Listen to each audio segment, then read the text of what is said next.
So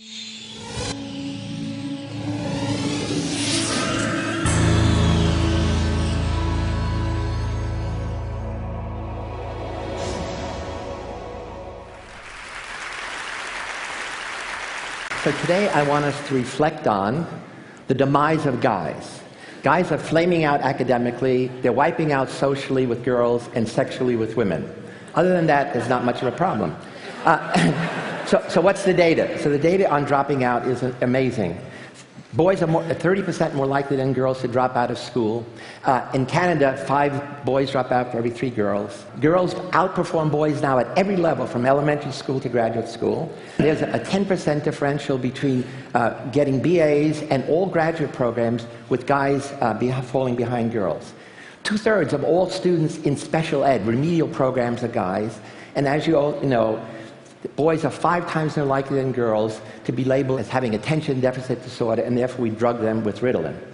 What's the evidence of wiping out? First, it's a new fear of intimacy. Intimacy means physical, emotional connection with somebody else, and especially with somebody of the opposite sex who gives off ambiguous, contradictory, phosphorescent signals. And every year there's research done on self-reported shyness among college students, and we're seeing a steady increase among males, and it's 2 kinds. It's a social awkwardness. The old shyness was a fear of rejection. It's a social awkwardness, like you're a stranger in a foreign land. They don't know what to say, they don't know what to do, especially one-on-one opposite sex.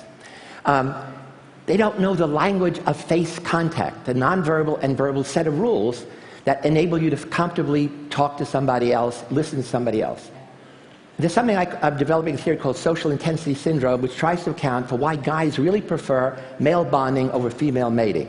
It turns out from earliest childhood, boys and then men prefer the company of guys, physical company. And there's actually a cortical arousal we're looking at, because guys have been with guys in teams, in clubs, in gangs, in fraternities, especially in the military, and then in pubs.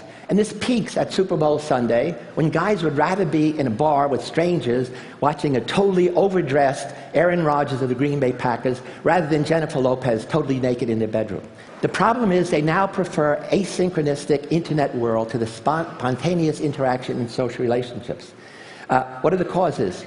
Well, it's an unintended consequence. I think it's excessive internet use in general, excessive video gaming, excessive new access to pornography.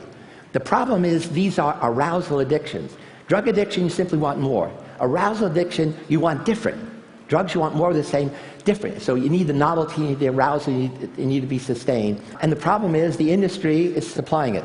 Jane McGonigal told us last year that by the time a boy is 21, he's played 10,000 hours of video games, most of that in isolation. As you remember, Cindy Gallup said boys don't know the difference between making love, between making love and doing porn. The average boy now watches 50 porn video clips a week. And there's some guy watching 100, obviously. And the porn industry is the fastest growing industry in America, 15 billion annually.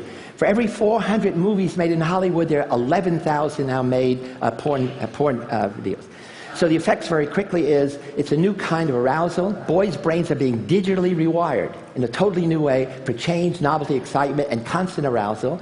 That means they're totally out of sync in traditional classes, which are analog, static, and interactively passive. They're also totally out of sync in romantic relationships, which build gradually and subtly.